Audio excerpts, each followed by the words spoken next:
Hi, thanks for joining us for another conversation with Definitive Insight. My name is Jeff Davis, partner and principal consultant at Definitive Insight, and host of this series of one-on-one discussions with real people and real-world experiences. The focus of the series has two parts. One, to bring you, the audience, some discussions on the art and the science of using data and measurement as a leader and a professional. And two, to share deeply as real people about our experiences with leadership and personal growth along a professional journey. Today, I'm joined by Mike Carrington, the IT director at the City of Kent, where he leads teams that provide innovative and reliable technology solutions to support the city's operations, services, and strategic goals. Mike, welcome to the call. Jeff, good to be with you. Yeah, thank you. Let me talk to you a little bit about Mike's background, and then we'll sort of jump in and start picking his brain. So Mike has over 30 years of experience in technology sector, spanning across public, private, and nonprofit organizations. He started his career as a software engineer for the Information Systems Group at the Department of Transportation in Olympia, Washington. There, he advanced through a number of various engineering and management roles, working on projects involving new technology launches, such as the Transportation Executive Information System, capital assets and program management systems, and others that supported state legislature. He also gained a tremendous amount of exposure to different groups and platforms through the state's capital ties, such as desktop systems and support. After leaving the DOT, Mike pursued opportunities that involved technology-centric project, program, and group-level management, as well as director-level positions. He worked with large private sector companies such as the Boeing Space and Defense Group, and also internet startups such as HBSI, Lockstream, and iCopy, who focused on digital rights and asset management. He spent more than 5 years with the Bill and Melinda Gates Foundation, where he applied his skills and expertise to support various initiatives and programs related to global health, education, and development. I'm also a Gates Foundation alumni, so I'm familiar with the range of things he probably had to tackle to a certain extent. But now, in his 18th year of service with the city of Kent in Washington State, he's continuing to leverage that background as a leader and really bringing that forward to support his teams and serve the public. Mike's a native to the Pacific Northwest and has lived in the region most of his life. He's been married to his high school sweetheart for 36 years, so maybe he can share a tip on longevity, and also has proudly raised two now adult children, one of which who is also pursuing technology work with nonprofits in the Chicago area. Mike, what a range of things to cover and kind of like areas to jump into over the course of your career. How did you get interested in technology and sort of into the engineering side of things when you first got started? Well, it was interesting because growing up, I was the kind of kid that would tear apart his mom's antique clocks and just, no pun intended, just to see what made them tick. And would then almost always try to put them back together again as best I could. And in some instances, at least got them to the point where they sort of looked like they were working, but that innate sense of curiosity about how things worked and what ultimately was at the core of what it took for especially mechanisms that were multifaceted, multiple parts, and what it would take in order for those to come together and work in a harmonious way. That, I think that's probably the kindling behind the notion of what prompts a lot of folks that ultimately become engineers in some form or fashion to get into the various engineering professions. And I've always fundamentally considered myself a technologist because I've always been super interested in technology. Again, fundamentally curious about what makes things operate the way that they do, and then kind of an almost obsession over the notion of trying to get to those answers. And once I've gotten to them, it's a huge sense of accomplishment for me. It's always been something that's kind of been a bit of a spark or a flame for me throughout my life. And so that prompted me to getting into, I actually thought that I would be like an architect or a mechanical engineer for quite a while. But although I really enjoyed working with my hands, I have hobbies that are conducive to that. I still ultimately, because of that drive for things that were engineering focused, that coupled with the advent of especially computers and the personal computer, I think is something that I latched onto and then just kind of rode that pony for pretty much my entire professional career, if you will. So I would offer that up as kind of the genesis and the core premise behind why I do what I do, why I'm into both professionally and personally the things that I'm into. Yeah, I'm glad that you mentioned the part about it's similar to many others' backgrounds, because it does remind me of many other technologists I know are puzzle solvers and game players. They like intricate games that require like inner workings of different things and complex rules. And so you kind of get caught up in that. And also I can identify with wanting to take everything apart and kind of see if you can put it all back together without finding too many extra parts left over when you're done. Exactly. That's the measure of success. Yeah. Did the engine start again, and how many bolts am I still holding in my hand? Yeah. Why the focus on public works and nonprofits, if you don't mind? Would you talk a little bit more about what took your heart and mind there? Yeah, it's interesting. You know, I started my career, as you said, with the Department of Transportation and their Information Systems Division. Came up formally through through the education process, you know, with a slant towards computer science, management information, decision support systems. Always very interested also in business. That was something, you know, those were articles that I was always interested in reading, although I was pursuing, you know, that particular path throughout school. And, you know, I remember career days as I was, you know, getting into my junior and senior years, career days I went to Western Washington University up in Bellingham. And during those career days, you'd get every form and fashion of organization coming through, recruiting, trying to line up resources that were ultimately going to be graduating it, you know, within a year or two, that they might be able to funnel towards their organizations. And I remember having conversations with, you know, since the Pacific Northwest is, you know, a technology hotbed, with the Microsofts and the Amazons of the world, and there were I remember quite a few public agencies also going out of their way to participate in those job fairs. And there was a gentleman in particular that became a really highly valued, important mentor to me during my time at the Department of Transportation, that was a part of the recruiting process. And he and I clicked in a really significant way during and throughout that process. And he did a really, really good job of appealing to me in particular, because you know, I've grown up playing team organized sports, including through college, and he did a really good job of appealing to that aspect of my personality, my personal experience. And you know, I was really super interested in it at that time.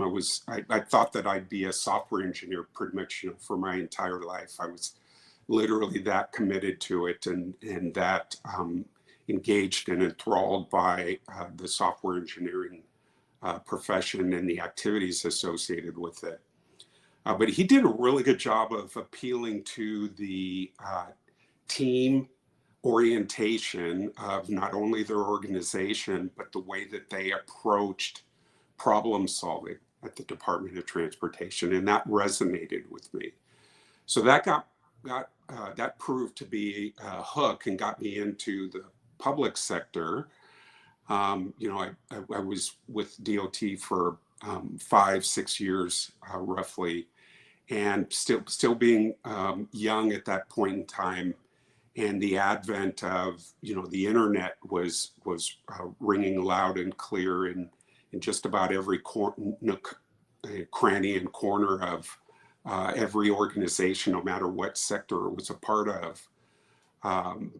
But I, being young, ultimately was looking to chase, you know, fame and fortune. And when I left the Department of Transportation, and that's when I got into a number of internet plays and smaller organizations that you had gone through, that to be quite honest with you, I wouldn't look to change or alter in any way, looking back, you know, on my career, because there was a lot that I was able to carry from my experience at the Department of Transportation into these internet startups. And I think, you know, one of the bigger things that I feel like I've learned throughout my career is that healthy balance of especially not too much process, but enough process to help ensure that there's a method to your madness.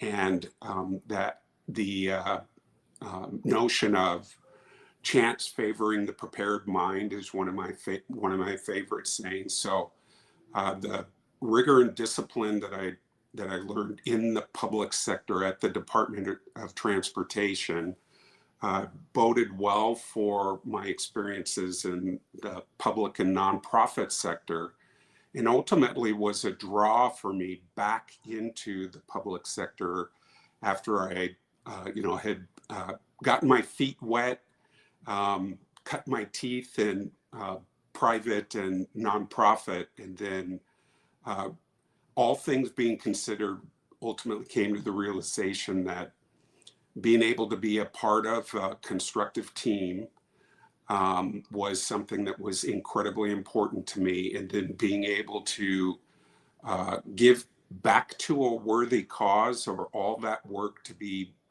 within a context that it wasn't just purely money driven. So I feel like I learned my lesson a little bit. Yeah.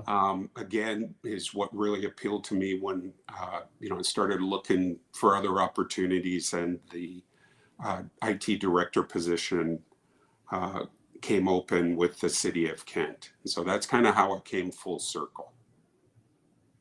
I mean, that's a great story of going out to find out for yourself a little as well, and being young in your career and fine tuning, and not being scared to sort of go try new things. So you find out what really does fit you over time.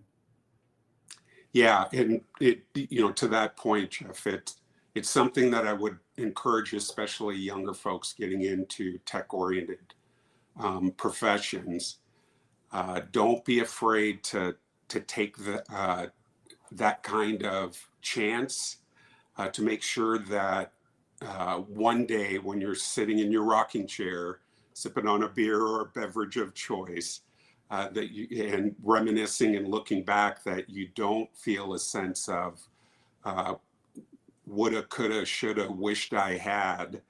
As I, you know, said earlier, I wouldn't change one thing about the arc of my professional career, and a bigger underpinning to that is in fact that having branched out, taken that chance,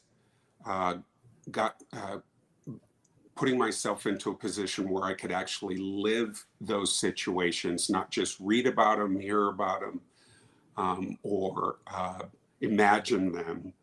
And that helps ultimately create a situation where you land, especially in the back nine of your professional career, in a happy place. I'm a huge believer in that. Yeah, and I think too that maybe to pile on a little bit, it adds to your ability over time as a leader to grow your empathy for others, especially when you've been willing to try different hats on and really put yourself in the shoes of some of your stakeholders at times. Getting that full range of things can really help you in partnership as well as supporting others who are, learning through their leadership career. Yeah. Yeah. And I, to that point, I oftentimes refer to it as, as we go through the arc of, again, of our professional careers, there's a toolbox that you develop, and every stop along the way, there are things that you add to your toolbox and other things that you've got in that toolbox that you might pull out and adjust a bit based off of what you've learned in that new setting. And I can unequivocally guarantee you that you will use, at least based on my experience, you will use everything that you've leveraged in every environment that you've been in. And it's interesting because working for a municipality now, I tell folks I've had the fortune of working in some incredible organizations for some amazing with some amazing folks. But this position that I've held at the city has been the hardest, most challenging, most rewarding job that I've ever had. A municipality in particular is very much like working for multiple companies that are under one quote unquote roof that in the end have to all be moving in the same direction. The technology needs, for instance, for the police department are very, very different than those for the parks department or the public works department. Everybody has core fundamental needs. They need internet connectivity, they need email, etc. Yeah. But when you start getting into the core business needs for all of these departments, and depending upon how you break them up, there's 10 to 12 of them at any city, small, medium, or large. Each one of those is like its own company. They have their own culture that's conducive to being able to be successful in the roles and responsibilities and services that they have to deliver. And so you and your organization has to be able to plug in 1 minute where you're sitting with, let's say, a bunch of police officers, and then an hour later, going to another meeting with your parks department where they are having conversations about beautifying certain sections of the municipality. And so it's incredibly interesting. It's incredibly intriguing. You're never bored because there's always something new to learn. There's always a new and unique set of business requirements, seemingly, especially with regulatory and legal requirements that are constantly coming at the departments and then ultimately coming at you as an IT organization. So lots of things to tackle, lots of problems to solve. And then ultimately, I think this is a hallmark for top-notch technical talent. Folks tend to be good technical talent tends to be highly motivated by the opportunity to get into a lot of different technology, because you have all those different business requirements and needs by way of all the departments at a city. You get a chance to get into a lot of really different, interesting technology. And much like myself, before you know it, you blink a couple times and, a decade or two has gone by. Folks. Yeah, while you're running at it the whole time can really fly along. And you're sort of bringing back a range of problems and liking to solve, sort of puzzles and understand why the underlying things work the way that they do. Exactly. Yeah. Would you, I'd love to switch feet a tiny bit and ask you, I'm trying to cultivate an audience of data wonks and folks who use data and real analysis professionally, especially as a leader to convince other leaders of things. I'm wondering if you could share an anecdote, maybe recent or not, about when you did some real detailed analysis and got into some data to convince the mayor or maybe other stakeholders of a direction to go strategically. Yeah, sure, absolutely. Well, at the core, I think of any successful organization, you're going to have always going to have data, and the question becomes whether or not you've got a scenario where it's fundamentally garbage in, garbage out. If you're not minding the house at that level, that foundational level, there's always and ultimately a ripple effect that can have immensely negative consequences to your organization's ability to be efficient and effective at their responsibilities. We take data immensely serious at the city. It's interesting because in a public sector setting like ours, everything seemingly becomes record because municipalities and public sector organizations like ours have a requirement to be able to successfully respond to public records requests. And so everything that's manually generated, whether that be on a notepad or a Post-it note, to obviously electronically or digitally generated data and information and records, becomes of dire consequence to being able to successfully respond to PRRs and therefore to be able to be efficient and effective with services that the city provides. I'd mentioned earlier, I'm a huge advocate of the notion that there's got to be a method to your madness. And to me, it's very much about putting up guardrails that are heading in the correct direction, as opposed to fixed railroad tracks that are rigid and ultimately going to be constrictive.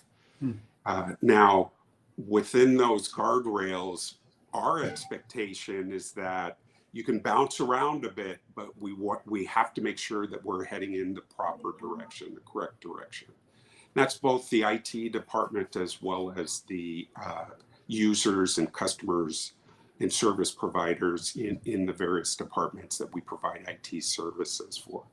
So real early on in my career, both with the city and even back during my time with the Department of Transportation, I also carried this into the smaller and medium-sized orgs that I was in. We've established what we call a business intelligence team, and it's multifaceted, multi-layered. They're the folks that are line staff that are in the trenches that more often than not really are fundamentally the core key critical elements to success. There's a management tier and then there's an executive tier, because everybody's got a role to play in an effort to make sure that you've got a sound, efficient, and effective data environment. I mean, it's not just about the data warehouses or the business systems that data sits in, but it's also very much about what we refer to as PSPGs, the policies, the standards, the procedures, and the guidelines around that data that help ensure that you have a high level of quality for that data throughout its entire life cycle. Where we can, in an effort to try and be as efficient and effective as possible, we try not to reinvent the wheel. We're very high on the federal data maturity model, that if you Google it or search on that, it's one of the first things that typically pops up. And it's very much about having a method and approach to evolving throughout the progression of an organization and its needs in order to become more and more mature from a data perspective. And really, really good example for us is we've been working, especially over the last couple bienniums a 2-year cycle, on GIS or spatial data in conjunction with tabular or standard typical data. Spatial data, spatial representation of data is becoming more and more prevalent throughout all of the organizations that I've been exposed to, and especially in the public sector, and our efforts to make sure that the life cycle of that data stays as pristine as possible has taken an enormous amount of work from the business intelligence team, which is oftentimes initiated from the bottom up, from line staff who are bringing issues to the table that they're running into as a part of their day-to-day jobs, and then bubbling that up to management and in the executive tier, and then the executive tier expending the energy, making it a priority to take the time to create those PSPGs that help alleviate or at least enhance the potential for success with regard to those at addressing those problems and issues that then ripples down to line staff. Has been a huge amount of work that's been taken on and tackled by the city, again, especially over the last 2 to 4 years. Yeah, it's great. So what I hear you saying is that you're using data as issues arise and really listening to frontline users to sort of have issues get gravity, essentially, like as something becomes really at a time of when we're investing in the biennium and we're thinking about where we're going to go, looking at that usage data, really getting feedback from the system and bringing that to the administration layer so that it helps them prioritize correctly. Does that sound about right? Yeah, absolutely. One of the bigger things that we've started more recently also is a process as we're going through the soup to nuts effort with the departments to identify, spec out, and then ultimately request a budget for their projects, their technology related projects.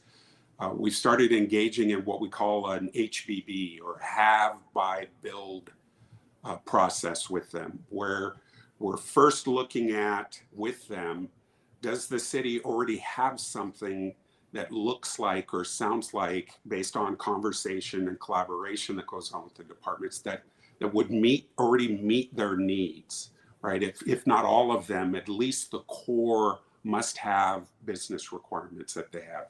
General 80-20 rule also applying. If we don't have it, then we have a small development contingency in my shop where we've built some custom developed solutions for the city that have been highly successful. And, again, coming from that space professionally, and having brought some folks on board over my tenure at the city that have that experience, it's been a great way for us to leverage resources to help maximize the solutions that we deliver. And so we take a look at whether or not it can be built. Again, many of the same general rules apply. If it doesn't look like it's a feasible option to build it, then and only then do we look to try and buy or procure a COTS, or commercial off-the-shelf solution. Yeah. Right, and go through that process to vet that. So one of the things, and I mentioned that in part because one of the things that we've introduced to the process that's fundamentally data focused is an identification of the various data categories that are germane to that space that's being looked at. And we go out of our way to tag those data categories that are related to sensitive data that revolves around HIPAA requirements, or we have also have requirements, for instance, with the police department, especially, that are CJIS, Criminal Justice Information System data related, because those requires an enhanced level of scrutiny to make sure that we're abiding by the rules and regulations and laws, we the city, that are commensurate to being able to keep certifications that the city, various departments have at the city, and to again make sure that we don't end up tripping into a cascade event of issues rippling to our data and creating a scenario or situation where the city's at a higher level of risk or compromised. Yeah, I'm loving this proactive data governance story that you're telling to really enable that kind of decision making, and especially at speed, because you know how it is when the administrative staff are ready to go. If you haven't tended things along the way, it can be difficult. What was your phrase earlier? That mine is a little bit more like luck is when preparedness meets opportunity, is kind of similar to the one that you had used earlier. Yeah, chance favors the prepared mind. Yeah, I think you just told us a good story on that one right there. Well, obviously great minds think alike, so I'll throw some kudos your way too, Jeff. Oh no, those are great stories, and especially from your level as an administrator and as a leader, kind of like where you're putting those guardrails in place and really pointing your resources at sort of the health and the tending of the garden, if you will, when it comes to your data environment. Let's switch feet one more time to get into the meaty, juicy topic of the conversation, which is focused around, and you actually touched on it a little bit earlier too, I think, is some of the building blocks of leadership. From what you've shared with me, you're somebody who actively in their career pursued more opportunities and looking for leadership and director level roles and things like that. And that comes from a place of motivation. I'd love to hear a little bit more about that. And then also, how did you think about those building blocks of leadership for yourself? Yeah, I touched on the fact that what really appealed to me, all things considered, when I was interviewing with the Department of Transportation, was this team orientation, very obvious team-centric approach to, by the way, technology-related activities, right? That was, again, to me, I can't say enough about how that wasn't the focus. The focus was on how much effort is put into building strong and capable teams. And, again, for me, having that backdrop or previous experience growing up where some of my best memories revolve around the associations with teams and accomplishments we've had as a group. The motivation for me from an accomplishment perspective has also very much been seated in being able to see the folks that are next to me be successful, achieve and accomplish, set out to achieve and accomplish things both personally for them, but also and especially as a member of the team. And so I get just as much juice out of watching somebody else, a fellow team member, be successful as I do accomplishing something myself personally. It's interesting because, again, I shared with you, I thought that I'd be a programmer my entire life, right? Although there are moments throughout a project lifecycle where software engineers engage in a lot of collaboration, especially when you're going through requirements gathering, there's a lot of time where you need to kind of lock yourself in a dark room, have things quiet, right? Hammer out code, test code, et cetera. Come out of the room every now and then.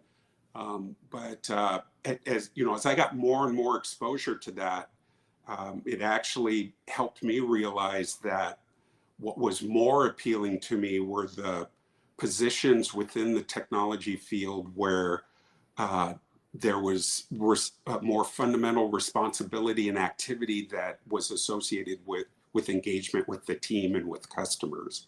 Mm-hmm. So that's why I kind of eventually moved into the positions that included project management of groups. You know, I actually started out as an engineering lead, so I had a group of engineers underneath me, got an enormous amount of satisfaction out of that. Then dovetailing into project management and program and group program management, and then director of program management at HBSI. Those moments and opportunities that are afforded to you when you've accomplished something, set a goal with a group as a team, and then the accomplishments along the way, and including the ultimate delivery of solutions to a user group, because then you start to pull in that larger body of folks with a vested interest that you're working real closely with, and include your users. In our case, those are departments that are oftentimes much bigger than us. So we truly get an opportunity to, and I know it's a cliche, but we honestly feel this way. Within IT and in a municipality and a department like ours, you get a chance to truly make a significant impact, and then you get to see the fruits of your labor, right? The departments being able to successfully deliver their services, and then ultimately the notion of public service, right, has both in its title and in its associated activities a very team-oriented slant to it, and then consequently a team-oriented success factor when you've reached milestones and completed the challenge and task at hand. Yeah. What you mentioned earlier, building your tool set as you go, and occasionally bringing out those tools to sharpen or polish them, or whatever the appropriate analogy is. Mm-hmm.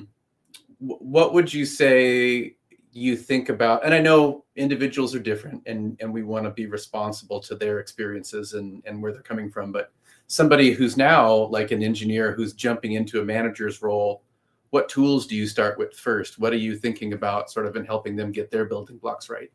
Yeah, great question. Again, one of the things that's been super satisfying to me, my management team, I've got 5 managers that report directly, or 5 direct reports into me. And a number of them have come up through the organization. One in particular, our ISO manager, infrastructure and security operations. So a really, really important activity in our shop in our city. He started out on our service desk, and he's now a senior manager overseeing all of our infrastructure and all of our security operations.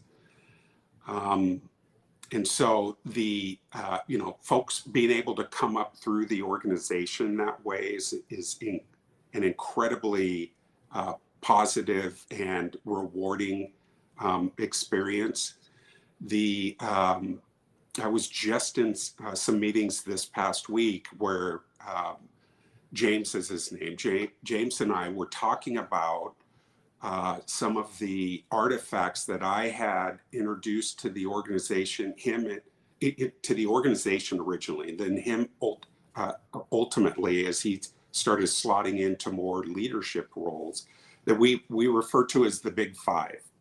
It's a project profile, a project budget. Project profile is like a charter, right? It's the doc that you're iterating over with everybody with a vested interest to try and figure out what is it we're trying to do? What are we trying to accomplish? What problem we're trying to solve? What's in, what's out, budget estimates, schedule estimates, right? So the project profile, a project schedule, project budget, and then we have a recurring status report.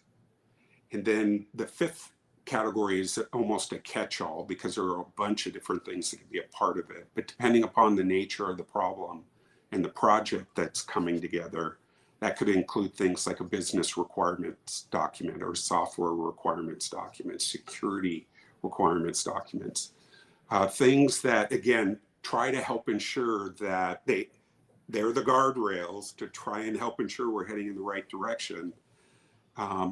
And James has taken those, several of those, and pivoted them in some really innovative ways. He's put, for instance, security slants on a number of them, and they are now documents that we send out to vendors. As a vendor, you're pretty much not going to get very far with us if you haven't included a response to those documents in particular. And again, it's about information gathering, right? It's not, I always say it's not so much about the act of drafting the document or the document itself as much as it is the activity and the mental gymnastics that you have to go through as you're putting the information together and capturing it and discovering and then ultimately putting that into the document. So those are some examples, right, with the backdrop of the scenarios that led to them. Yeah, and it's a great, I mean, maybe to paraphrase a little, let me know if I'm on the right pace, but it's about helping some of those individual contributors as they grow start to frame and build the guardrails, as you said, to lead their teams through, creating, oftentimes the documents you mentioned create better scope definitions, help you figure out the points of negotiation, really help you get to negotiating and understanding of clarity with the customers and the consumers who are feeding you the requirements. So like those kind of building blocks really help them start shaping, kind of what they're doing from there. Yeah. And it's immensely productive, and it's an immensely productive way to go about trying to address a business need or a business problem. Yeah.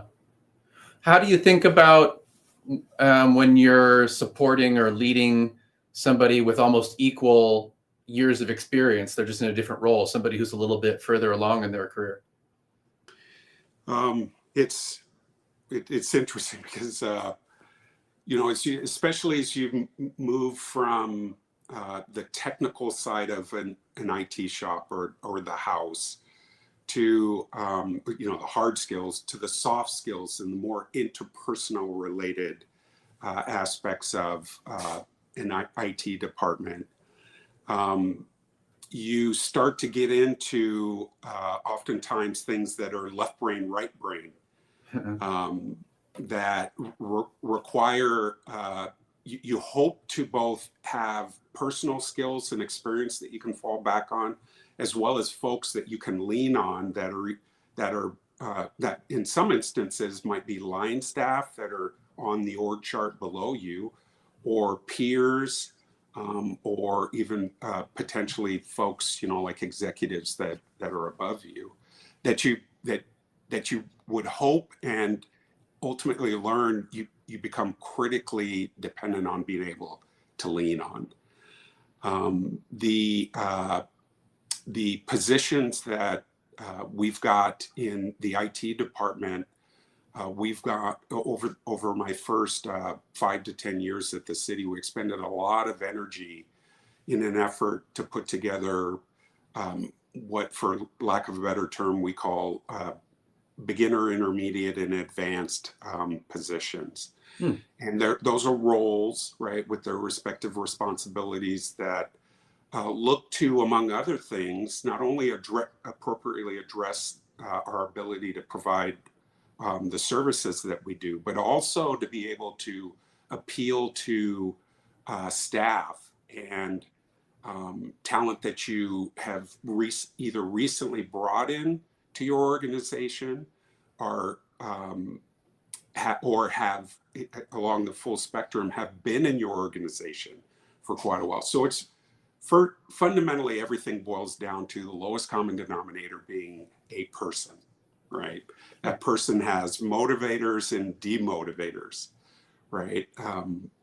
and everybody in your work group, in this instance in your department, it becomes, I think, imperative for you to learn what are their motivators and demotivators, and then to look to leverage those during your engagement with them. Yeah. The same thing to your question applies with peers or folks that on the org chart are considered or equaled. So I'm constantly I've been fortunate enough to have worked with many of the folks that are department directors or overseeing offices of significance at the city. So we've had quite a bit of time to learn each other and to know what works and what doesn't work. But constantly bubbling up and making sure it's front of mind what are motivators and demotivators for that person becomes, in my experience, critical for the folks that are equals to you, the folks that are underneath you or underneath other folks in the organization, as well as the folks that are above you in the food chain. And it's a constant effort to try and be cognizant and aware of those, and to cater your conversations and your activities so that you can try and ensure that you've got a constantly engaged colleague at any of those levels, including especially peers. Yeah. It maybe you'll identify with this too. When I have new managers that I'm helping either through coaching or leading, a lot of times I start asking about if they have relationship lunches and coffees going. And I was like, well, you used to code all the time, and now I need you to dial that back by 25% or something and find 10 hours a week to go build relationships and really maintain those, so that when stuff gets hard, it's not like you're blowing the dust off that relationship. It's more like you're just picking up an active conversation and moving along together. Yeah, it's a great point. It's so important.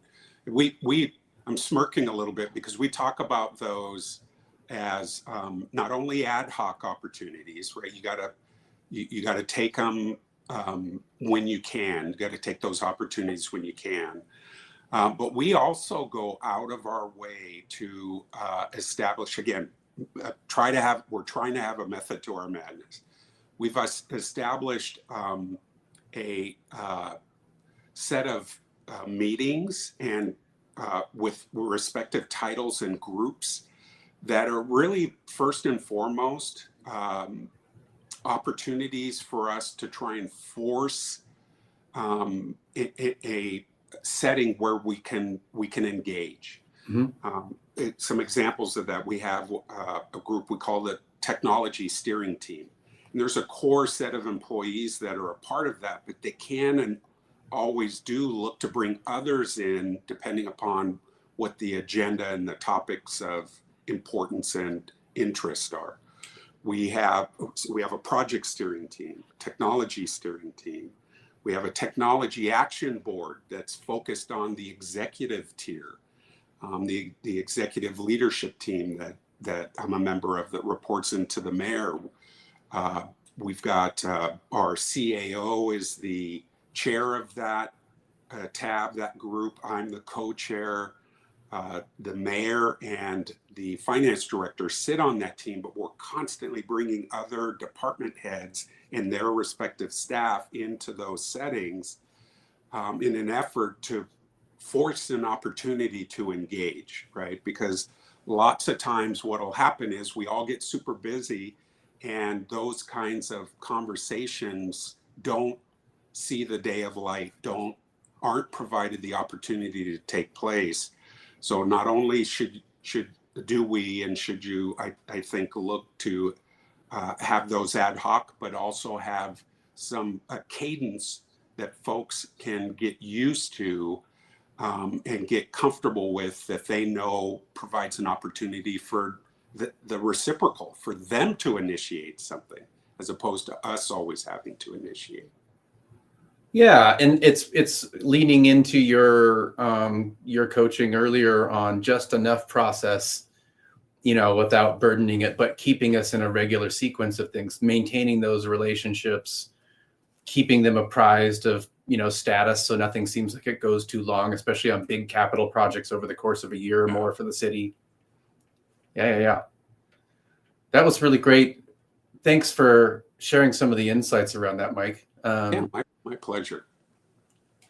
We should probably wrap up here at time, and just wanted to say thank you for delving into this and letting me shoot some questions your way, and really kind of like sharing some insights with the audience of the journey you've been on. And sometimes it's hard as a professional, I feel like, to hear the inside voice of others and kind of what they've been thinking about. And so I really value your time and sharing that with us. No, the pleasure was all mine. I appreciate the invite. It's also fun to look back, right? And it provides, I think, opportunities like this provide me a renewed opportunity to think about where I've been, how I've gotten to where I am, and in that spirit of giving back to the industry, especially. To me, that you having forums and settings like this provide those kinds of opportunities. I'm immensely grateful. These are the things that I think help ensure that our space stays strong and stays interesting. And to your comment, being able to have someone think out loud, especially once they've gotten a little long in the tooth and have a decent amount of experience to share with folks. God forbid you're able to take something positive away from that, right? I know that's my experience. So I cherish those opportunities. Thank you. Yeah, I'm so grateful for your contribution in that opportunity today. So with that, we'll bring it to a close and say, have a good afternoon, sir. Great. Thanks. You too.